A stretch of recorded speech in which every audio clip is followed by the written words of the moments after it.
Hello. അപ്പോൾ ഇന്നത്തെ നമ്മുടെ വീഡിയോ മോർണിംഗ് റൊട്ടീനാണ്. അപ്പോൾ ചേട്ടൻ രാവിലെ തന്നെ പോയിട്ടുണ്ടായിരുന്നു കേട്ടോ പണിക്ക്. അത് കഴിഞ്ഞ് പോയിട്ട് ചായ കുടിക്കാൻ വരാമെന്നും പറഞ്ഞ് പോയതാണ്. അപ്പോൾ തക്കുട്ടി എഴുന്നേറ്റിട്ടുണ്ടായിരുന്നില്ല. അപ്പോൾ തക്കുട്ടീനെ ഞാൻ ഏൽപ്പിക്കാൻ വേണ്ടി അടുത്ത് പോയി കിടന്നങ്ങനെ എഴുന്നേറ്റ്. പിന്നെ ഗ്യാസ് തീർന്നിരിക്കുകയായിരുന്നല്ലോ. അപ്പോൾ നമ്മൾ അടുപ്പിലാണ് കട്ടൻ വെച്ചത്. കട്ടൻ വെച്ചിട്ട് ഞാൻ മുറ്റടിക്കാനുള്ള പരിപാടിയിലാണ്. മുറ്റടിക്കാൻ വേണ്ടി നിന്ന് കഴിഞ്ഞപ്പോഴത്തേക്ക് തക്കൂടെ നൈസായിട്ട് അവിടെ വന്ന് ഫോൺ അവിടെ വെച്ചേക്കുന്നുണ്ടായിരുന്നു എടുക്കാൻ വേണ്ടി. ഞാൻ വഴക്കിട്ട് കാരണം പിന്നെ വന്നില്ല, ആൾ മാറി നിൽക്കിയിരുന്നു. ഞാൻ മുറ്റമൊക്കെ അടിച്ചുകൊണ്ടിരിക്കുക.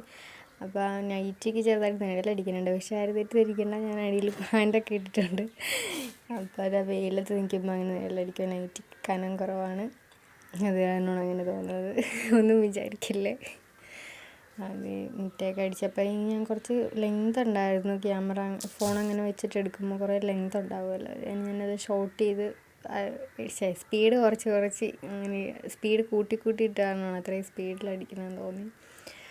അപ്പോൾ കുറേ അങ്ങോട്ട് അടിക്കാനുണ്ട്, പക്ഷേ എനിക്ക് അടിക്കാനൊന്നും കഴിയില്ല. അത് കാരണം ഞാൻ ഒരു കണക്കിന് അത്രയൊക്കെ എടുത്തിട്ട് പിന്നെ ക്യാമറയൊക്കെ ഓഫാക്കിയിട്ട് പിന്നെ നൈസായിട്ടൊന്ന് അടിക്കാമെന്ന് വിചാരിച്ചു. പിന്നെ അതിന് പല്ലൊക്കെ തേച്ച് എനിക്ക് പല്ല് തേച്ച് കഴിഞ്ഞ് തക്കൂട്ടം പല്ലൊക്കെ തേച്ച് തക്കൂട്ടം കുളിയൊക്കെ കഴിഞ്ഞ് കേട്ടോ. അതൊന്നും എടുക്കാൻ പറ്റിയില്ല.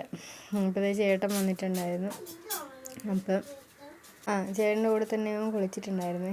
ഇത് പോകാൻ വേണ്ടി ആൾ പിന്നെ റെഡിയായിട്ട് ചെയ്തു. അപ്പം പിന്നെ അച്ഛൻ കടയിൽ നിന്ന് വാങ്ങിയിട്ട് വന്നതാണ്. ഇപ്പം ഗ്യാസ് ഇല്ലാത്തതുകൊണ്ട് എല്ലാം കൂടെ ഉണ്ടാക്കാൻ ഭയങ്കര പാടായിരിക്കും. ചേട്ടന് ചോറ് മതി എന്ന് പറഞ്ഞു. അപ്പോൾ ചോറ് ഞാൻ തലേദിവസത്തെ കറിയൊക്കെ ഉണ്ടായിരുന്നു. അപ്പോൾ ചോറൊക്കെ എടുത്ത് റെഡിയാക്കി വെച്ചിട്ടുണ്ട്. അപ്പോൾ തക്കൂട്ടൻ അതിൽ കൈയിട്ട് വരികയാണ്. തക്കൂട്ടൻ അച്ചായി എന്ത് കഴിച്ചാലും അതിൻ്റെ ഒപ്പം തക്കൂട്ടനും കഴിക്കണം കേട്ടോ. അതെപ്പോഴും അങ്ങനെയാണ്.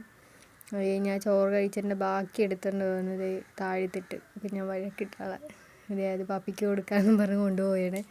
അങ്ങനെ പപ്പിക്ക് കൊണ്ടുപോയി കൊടുത്ത് അത് കഴിഞ്ഞപ്പോൾ ഞാൻ കഞ്ഞിക്കുള്ള വെള്ളം അടുപ്പത്തിട്ടിട്ടുണ്ട്. അപ്പോൾ എത്രയേ ഉള്ളൂ.